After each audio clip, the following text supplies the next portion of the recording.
The day Mama Isi brought a second wife into her son's house, Kweku stood there and watched his first wife being humiliated, and Amara turned to her husband. "Kweku, say something." But he said nothing.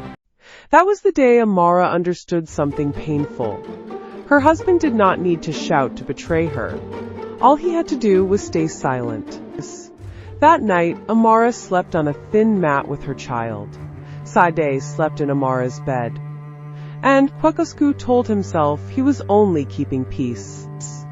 But he did not know the silence he chose that day would cost him his wife, his daughter, his farm, his respect, and the one woman who had been secretly keeping his whole life from collapsing.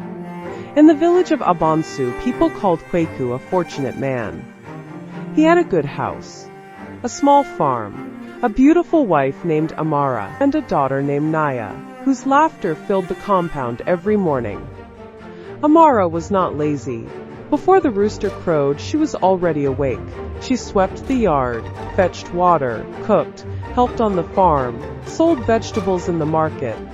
From the outside, Kweku's home looked peaceful. But behind this quiet life, something was already rotting. And the person rotting it was living inside Kweku's own home, waiting, watching, planning. His name meant strength.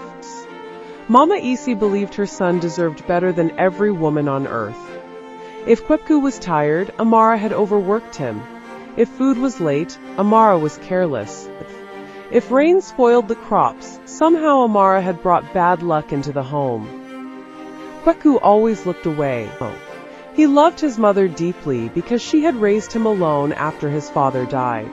But that love had become fear. He could speak firmly to traders in the market.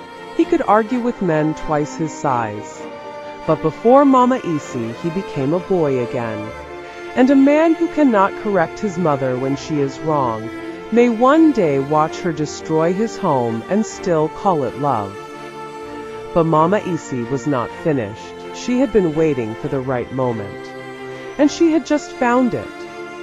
What she was about to do would not just break Amara's heart. It would break this entire family in ways none of them could see coming. One evening, Amara served dinner. She placed the soup before Mama Isi respectfully and stepped back. Mama Isi tasted one spoonful, then dropped the spoon loudly.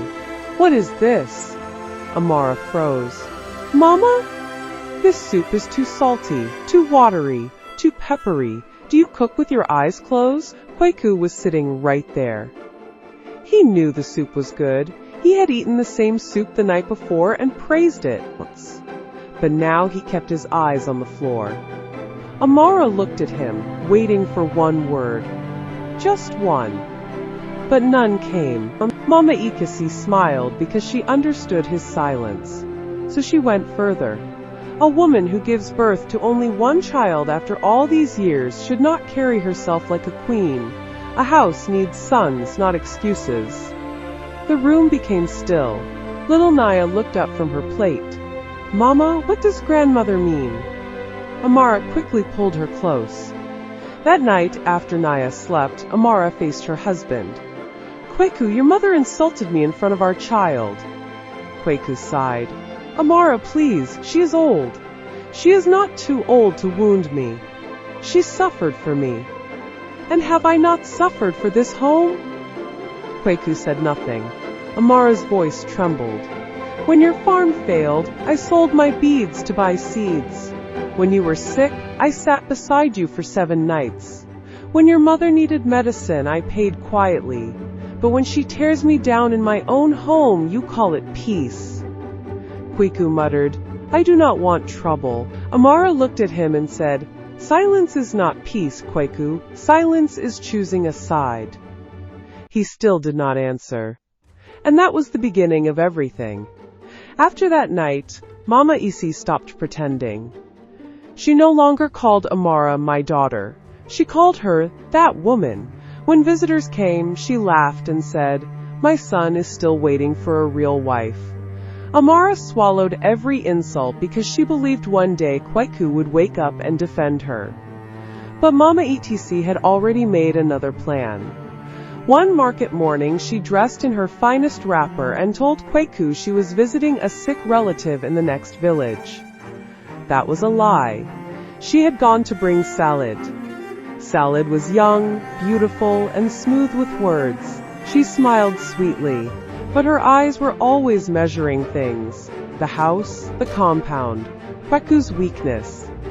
When Mama Elise returned, Amara was washing clothes outside with Mama Elise entered proudly. Amara stood. Mama, who is this? Mama Elise smiled. This is Sade. From today she will live here. Amara's heart tightened. Live here as what? Mama Elipasi turned toward the neighbors who had already begun gathering by the fence. As my son's second wife. The bucket slipped from Amara's hand. Water spread across the red earth. At that moment, Kweku returned from the farm, cutlass still in his hand. Amara turned to him. Kilo. Did you know? He swallowed. Mama mentioned it. Amara stepped back as though someone had struck her. She mentioned it? Mama Iksi lifted her chin. And he did not refuse. A wise son listens to his mother. Amara looked at Kweku, her voice breaking. Say something. Kweku looked at his mother, then at Sade, then at the villagers, and finally at the ground. No words came. Sade smiled, because she knew she had not entered a house. She had entered a weakness.